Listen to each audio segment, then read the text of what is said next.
Bueno, estamos en un nuevo capítulo, Más que nada, en Culta, y hoy traemos a una invitada especial.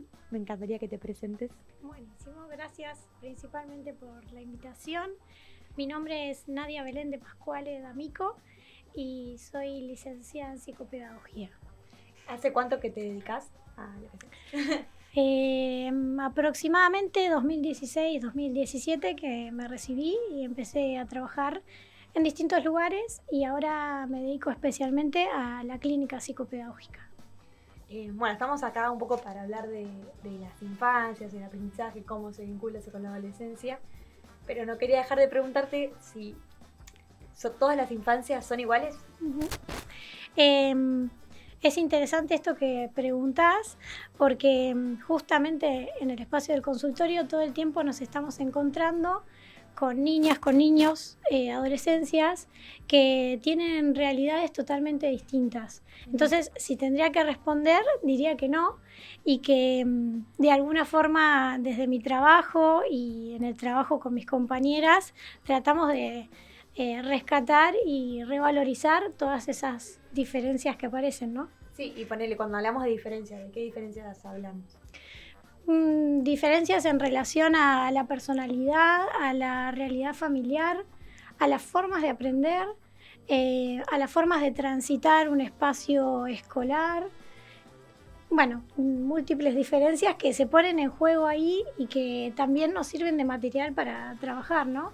Y que de alguna forma nos invitan a nosotras, a las psicopedagogas, a tratar de ser creativas y tomar todo eso que una niña, un niño, un adolescente trae para ver cómo trabajamos, ¿no? ¿Sabes qué? Pensando así un poco, digo, capaz que, viste que psicopedagogía, psicología, como que todo el mundo confunde. Por ejemplo, si vos me tuvieras que explicar para qué, o sea, qué objetivo tiene tu profesión, ¿cómo lo definirías? Son carreras que están vinculadas para poder explicarlo de forma clara y concisa. Sí. Nosotras, las y los psicopedagogos, trabajamos con sujetos que están en situación de aprendizaje. Ese es el objeto de estudio de esta disciplina, el aprendizaje. Y desde allí aparecen distintas cuestiones, ¿no? Que tienen que ver con dificultades, con el desarrollo, con los vínculos. Recién mencionabas lo del desarrollo y demás, y el otro día estaba en TikTok, como siempre, y encontré una que decía heridas de las infancias y cómo eso repercute en un adulto, no sé, por ejemplo, herida del abandono, tal cosa. Y me llama la atención, o sea, ¿existe este concepto de heridas de las infancias y demás? Sí, yo creo que quizás una profesional del área de psicología te podría explicar un poco más en relación a las heridas y cómo impacta, pero sí está bueno pensarlo desde el aprendizaje y cómo distintas situaciones que generan sufrimiento psíquico, impactan en el desarrollo y que a su vez impactan en el aprendizaje, ¿no? Presentando ciertas dificultades. Hoy nos encontramos con muchas niñas, niños, adolescentes que transitan situaciones de violencia, de maltrato, abusos y de alguna forma, y hay estudios que comprueban esto, que un niño que haya atravesado una situación de este tipo ya no aprende de la misma manera, ¿no? A uno que no lo haya vivenciado. Por ejemplo, por dar un ejemplo, concretamente en qué afecta. Y generalmente llegan, cuando estamos en el consultorio, lo primero que nos encontramos es con niños que quizás están más inquietos o con niños, niñas que se retrotraen, que cuesta el vínculo con sus compañeros. Hay múltiples formas de demostrar el malestar, de demostrar el sufrimiento y por eso poder evaluar y diagnosticar lleva todo un tiempo en donde los profesionales de alguna forma tenemos que primeramente conectar con ese niño o niña y después tomarnos un tiempo prudente para poder entender qué pasa, ¿no? Y un poco llegan estas consultas de escuelas en donde niños no logran estar quietos dentro, sentados respondiendo a todas las preguntas, niños, niñas que parecieran que molestan todo el tiempo y que de alguna forma quizás son niñeces y adolescencias que no han sido escuchados. Volviendo un poco a esto que decías anteriormente, a lo que me preguntabas, creo que no todas las niñeces y adolescencias son iguales, pero sí hoy nos podemos encontrar mayormente con esto, ¿no? Con Claro. muchos sujetos que no están siendo escuchados. Y cuando hablo de ser escuchados me refiero también a poder tomarnos el tiempo para ver con quién están, cómo están, hacerles esa pregunta, ¿no? Que Claro. muchas veces Capaz que ni la se la obviamos. preguntan ellos mismos también, porque pasa Totalmente, sí. eso. Y recién pensaba, mientras me lo contabas, Ujú. digo, qué loco como a veces al nene ese inquieto, que tal vez más de uno o una que nos está escuchando era ese nene inquieto o ese nene introvertido, Ujú. se lo cataloga como un problema, o sea, ¿no? Ujú.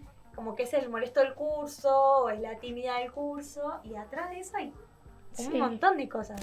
Recién mencionaba las violencias, hay un montón de tipos de violencias que pueden Totalmente. pasar Y en la casa. Agus, esto sigue pasando, ¿no? Claro. Sigue pasando que quizás tratamos de silenciar aquello que está pasando Sí. y no pudiendo escuchar, no pudiendo tomarnos ese tiempo, los docentes, las familias, las escuelas, instituciones en general. A veces también nos pasa desde el espacio de la clínica, que tenemos planteado una actividad para ese día y hay que transformarla y hay que detenerse.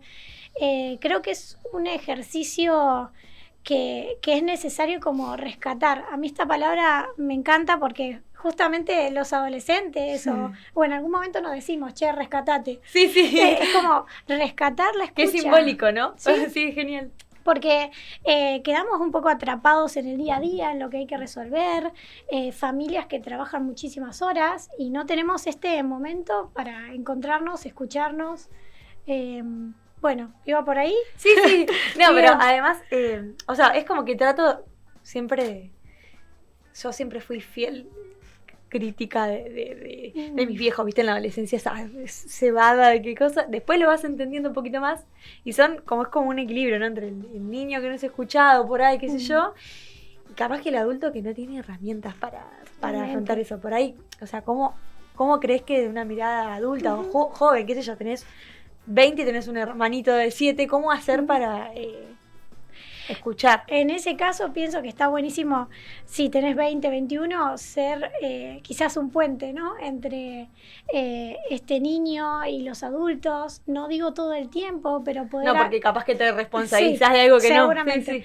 Pero sí poder acompañar desde ese lugar, de hermano. Con pinche. Mira, sí, claro. Y se me ocurre que lo más importante es detenerte con esa hermanita, con ese hermanito a jugar. Creo que, bueno, los psicopedagogas trabajamos con el juego especialmente.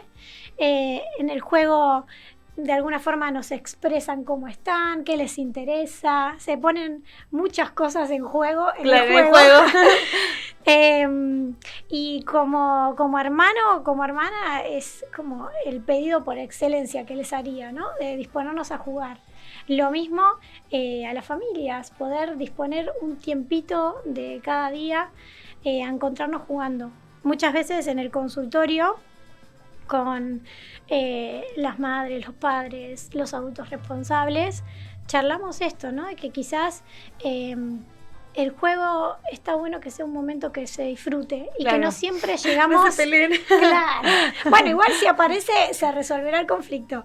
Bueno, pero por algo aparece, digamos. Sí, bienvenido.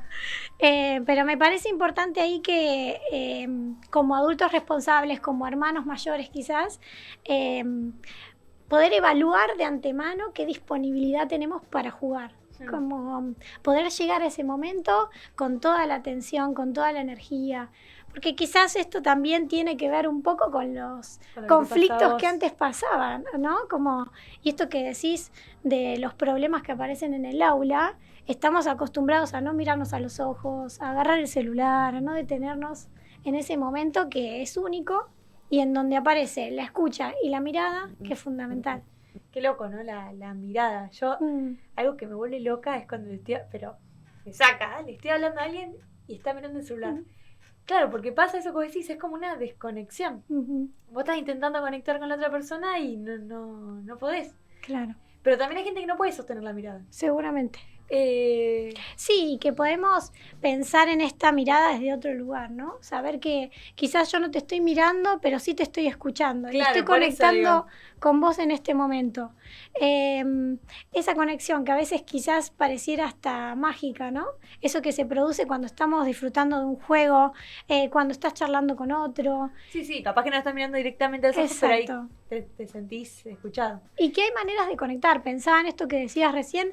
Hay muchas mapaternidades que sienten cierta incomodidad a la hora de hablar ciertos temas. Sí. Y que bueno, que acá también podemos buscar distintos recursos. Puede ser mediante el juego, un mazo de cartas, salir a caminar y en ese caminar preguntar algo o contar algo. Creo que también, volviendo a esto que decías anteriormente, de que nos encontramos con quizás personas adultas que no tienen recursos, creo que es fundamental que todos nos podamos encontrar con el error. En otra época el error era sancionado, ¿no? Y esto es parte fundamental del aprendizaje. Todos nos equivocamos. En otra época el error se tachaba con rojo. Sí, y está mal. Exacto. Y hoy lo ponemos a producir, sabemos que es parte, que es necesario y hasta festejamos, ¿no? Que nos equivocamos. Está re bueno lo que decís, la verdad. O sea, lo digo porque muchas veces hasta, viste, que la autoexigencia a veces viene de la mano de eso, de no permitirse fallar. Y hoy estamos como en una sociedad como que, viste, todo esto de la cultura de la cancelación y todo, como que el error está, o sea, te equivocaste en una y ya está, estás out. Y está re bueno lo que decís. Y también quería charlar un poco con vos el tema de cómo, ponele, yo piba, identificar esto que vos decís de, che, en el aprendizaje me di cuenta que esto me costaba por esto, viste, que Sí. como una cadena de cosas, como, no sé qué recomendarías, cómo identificarlo. Capaz que me da compleja la pregunta, pero... Yo creo que lo primero que está bueno pensar es que cada trayectoria, cada vida es singular, ¿no? Entonces, creo que quizás lo que a vos te moleste, te cueste o no entiendas, seguramente sea distinto para otra persona, pero está bueno como hacer foco en eso que quizás sentís que te cuesta, que te hace ruido, que no sabes cómo hacer, y que es parte del aprendizaje. Y que quizás hasta es un signo para poder hacer una consulta, para poder preguntar, para tirar redes. Dentro de la escuela podemos pensar cuando, bueno, de alguna forma te encontrás con contenidos que no sabes cómo abordar, con momentos de exposiciones orales en donde no sabes por dónde empezar. No, o te da pánico. O te da pánico totalmente. Que eso es algo que tenemos que seguir de alguna forma deconstruyendo, esta cuestión de pasar al frente, hablarle a todos, que es algo que quizás antes ni ensayamos, ¿no? Entonces, como bueno, quizás con la pregunta que tengas como joven, bueno, pedir ayuda. Es que en realidad, hablando del aprendizaje en sí, de la forma de enseñanza y demás, viste que hay como cositas claves en determinada edad, como por ejemplo esto que decís, pasar al frente, o hacer una lectura en voz alta, o trabajar en grupo. Viste que todavía hay como cosas que no, o no sé si es el sistema educativo, si son los jóvenes, no le voy a echar la culpa a los jóvenes porque siempre nos echan la culpa de todo, y no, pero sí me pasa eso, que a veces pienso, digo, ¿será que no estamos en sintonía con esas cosas? No sé. Yo creo que son situaciones que están buenas porque de alguna forma te permiten ensayar, ¿no? Ensayar para la vida. Para la vida misma, totalmente. Pero sí es necesario a veces acompañar ese proceso, entenderlo como un proceso. Quizás hasta poder anticiparnos, hacer una preparación. ¿Qué se espera de mí cuando voy a pasar al frente? Sí. ¿Qué recursos puedo tomar para empezar a hablar, para empezar a explicar? La posibilidad de tener un mapa, una lámina que te acompañe, ¿no? Cuando éramos chicos necesitábamos un peluche, una mantita. Quizás de adolescente necesitamos, ¿viste? Sí, algún recurso. Una lapicera en la mano. Exacto. Sí. Y poder darle lugar a todo esto porque es parte del aprendizaje justamente de este proceso. Sí, y también tiene que ver con lo que decías antes de cuando llega un chico inquieto, una chica tímida al consultorio, bueno, hay algo ahí atrás que no fue escuchado o no fue dicho tampoco, porque ¿viste? Poner en palabras también es bastante jodido. Sí, seguro que poner en palabras es difícil, sobre todo, no sé si sobre todo, pero en los niños y en las niñas es difícil poner palabras. Por eso hay juego. Por eso hay juego, totalmente. Y creo que de ahí la clave de poder brindar espacios amorosos, amables. Creo que seguramente si yo te digo, Agus, vení, vamos a prepararnos para esta lección, ¿qué preparaste vos? ¿Qué tenés? ¿Qué podés contar? ¿Cuáles son tus experiencias? ¿Qué es lo que más te interesó de todo esto? Vayas con más energía o con otra predisposición a preparar esa lección, ¿no? Sí, o exposición, mejor dicho. Una cuestión que me parece importante mencionar es cómo presentamos un libro a una niña o un niño, que quizás si el libro directamente lo saco y le digo, bueno, vamos a ponernos a leer o tenemos que hacer esto. Castigo, seguramente no aparezca algo del deseo ahí, ¿no? Entonces está buenísimo como acompañar todo esto y volviendo a esto que me decías del hermano mayor, poder desplegar todas las estrategias que tenemos, abrir el libro, sentirlo, cambiar nuestra cara y estos gestos, esto que ponemos en ese momento, que desplegamos, seguramente al otro le llegue distinto. Y que, por ejemplo, recién hablas del libro, pero también el juego. A ver, no sé, yo me imagino una mesa de 6 pibes jugando al truco. Ahí también se juegan un montón de cosas, porque tenés el que hace trampa, el mentiroso, el que no puede no mentir, el que miente. O sea, todas, el juego no queda exclusivo para la infancia. No. Y qué importante sería que podamos jugar durante toda nuestra vida, ubicar que el juego es sanador, el juego conecta, el juego te permite hasta llevar a la mesa o esa situación algo que no esperabas, ¿no? Como dejar salir también el inconsciente. ¿Cuántas veces pasa que te juntás con un grupo de amigos o amigas y tirás un juego de mesa y vos decís, ay, no la tenía así esta persona, no te pasó. No me voy a pelear y sale igual. Claro, o decís, no es tan competitivo y es re competitivo, o en los deportes, eso pasa un montón. Y se pone, volviendo a esto que decíamos antes, se pone en juego todo lo que somos, lo que traemos, nuestras experiencias, y bienvenido también, porque, bueno, si te copias, si haces trampa, seguro va a haber otro que te va a decir, che, no. Y ahí salta el juego la de la otra persona. Sí, tal cual. Y es en ese encuentro que seguimos aprendiendo. ¿Te gustaría decir algo que no te haya preguntado? Me gustaría compartirte un poco mi preocupación en este tiempo.